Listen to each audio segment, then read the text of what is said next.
News तक अब नए अंदाज में। भारतीय क्रिकेट में इस वक्त उथल पुथल मची हुई है। कभी कोच तो कभी कप्तान को लेकर वाद विवाद होते हुए दिखाई दे रहा है। अभी विराट कोहली की कप्तानी को लेकर विवाद जो है, बहस जो है वो थमी नहीं थी कि रवि शास्त्री, जो कि राहुल द्रविड़ से पहले भारतीय टीम के हेड कोच रहे हैं, T20 वर्ल्ड कप तक जो हेड कोच रहे हैं, उन्होंने एक इंटरव्यू में काफी बड़े बड़े दावे कर दिए हैं। क्या कुछ कहा है रवि शास्त्री ने इस इंटरव्यू में, सबसे पहले आपको बताते हैं। शास्त्री ने कहा है कि बीसीसीआई में कुछ लोग थे जो उन्हें कोच के रूप में नहीं देखना चाहते थे। शास्त्री को 2017 में टीम इंडिया का हेड कोच बनाया गया था। उससे पहले 2014 से 2015 के वर्ल्ड कप तक वो टीम के डायरेक्टर थे। इसी दौरान उनके साथ साजिश शुरू हुई, ऐसा शास्त्री दावा कर रहे हैं। वर्ल्ड कप के बाद रवि शास्त्री को हटा दिया गया था। डंकन फ्लेचर के बाद माना जा रहा था कि वो टीम के हेड कोच बनेंगे, लेकिन अनिल कुंबले को टीम का कोच बना दिया गया। कुंबले के हटने के बाद रवि शास्त्री फिर टीम इंडिया के कोच बना दिए गए।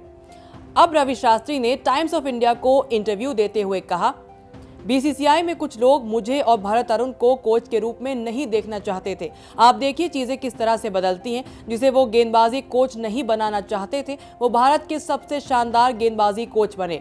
मैं किसी एक इंसान का नाम नहीं ले सकता, लेकिन मैं ये पक्के तौर पर कह सकता हूं कि इस बात की पूरी कोशिश की गई थी कि मुझे कोच का पद ना मिले। शास्त्री ने आगे कहा, मुझे दुख हुआ था जिस तरह से मुझे टीम से हटाया गया, वो सही नहीं था।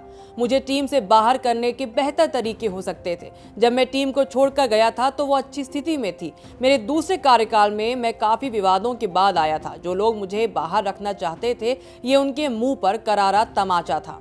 रवि शास्त्री यही नहीं रुके, उन्होंने सिलेक्शन कमेटी पर भी सवाल उठाए हैं। उन्होंने कहा है कि वर्ल्ड कप 2019 के लिए उनको मनपसंद टीम नहीं मिली। रवि शास्त्री ने बताया कि 2019 वर्ल्ड कप में वो टीम में 3 विकेट कीपर चुनने के पक्ष में नहीं थे। वो चाहते थे कि अंबाती रायडू या श्रेयस अय्यर को मौका दिया जाए। हालांकि चयनकर्ताओं ने इन दोनों खिलाड़ियों को दरकिनार कर दिनेश कार्तिक को टीम में शामिल किया। इसी वजह से भारतीय टीम में महेंद्र सिंह धोनी, ऋषभ पंत और दिनेश कार्तिक के रूप में 3 विकेट कीपर शामिल थे।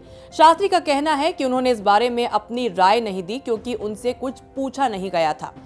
अब देखिए, रवि शास्त्री यहाँ पर सिलेक्शन की बात कर रहे हैं अपने कार्यकाल खत्म होने के बाद, लेकिन देखा जाए तो पिछले कुछ समय में जो उनके आखिरी कुछ महीने थे बतौर कोच, वहाँ पर तो सिलेक्शन कमेटी और इनके बीच जो डिफरेंसेस थे और इनकी जो डिमांड्स थी वो पूरी होती हुई दिखाई दी थी। फिर चाहे वो T20 वर्ल्ड कप हो, जिस तरह से हार्दिक पांड्या को चुना गया है, और तमाम तरह के जो चयन थे उस सब में टीम मैनेजमेंट के डिसीजन साफ दिखाई दे रहे थे। और साथ ही साथ हम उससे पहले अगर जाएं इंग्लैंड दौरे के लिए, जिस तरह से अभिमन्यु ईश्वरन जैसे जो खिलाड़ी थे उनको ओपनर के तौर पे वहां रखा गया, लेकिन बाद में ये कहा गया कि नहीं जी, पृथ्वी शॉ को भी इंग्लैंड बुलाया जाएगा। तो वो जो विवाद थी उसको भी भूलना नहीं चाहिए। और वहां पर ये चीज़ साफ थी कि किस तरह से कोच और सिलेक्शन कमेटी के बीच मतभेद थे, और जो कोच थे या यूँ कहें टीम मैनेजमेंट जो थी वो अपनी डिमांड जो थी प्लेयर्स के तौर पे जो चाहते थे वो उन्होंने सामने रखी थी। बता दें, कोच रवि शास्त्री का कार्यकाल कई उपलब्धियों भरा रहा। हालांकि आईसीसी ट्रॉफी भारत को उनके कार्यकाल में नहीं मिल पाई। रवि शास्त्री के कोच रहते भारत ने 43 में से 25 टेस्ट जीते और जीत का प्रतिशत 58.13 का है। वो भारत के सबसे सफल टेस्ट कोच है। वनडे में कोहली शास्त्री ने मिलकर भारत को 66% मैच जिताए हैं। T20 में इस जोड़ी का रिकॉर्ड शानदार है। विराट और शास्त्री ने साथ मिलकर भारतीय टीम को 50 में से 32 मैचों में जीत दिलाई है। साथ ही ऑस्ट्रेलिया को उनकी जमीन पर टेस्ट में 2 बार भारत ने हराया। 40 महीने तक टेस्ट रैंकिंग में नंबर 1 रही भारतीय टीम। टेस्ट में टीम इंडिया की रिकॉर्ड 7 लगातार जीत दर्ज हुई।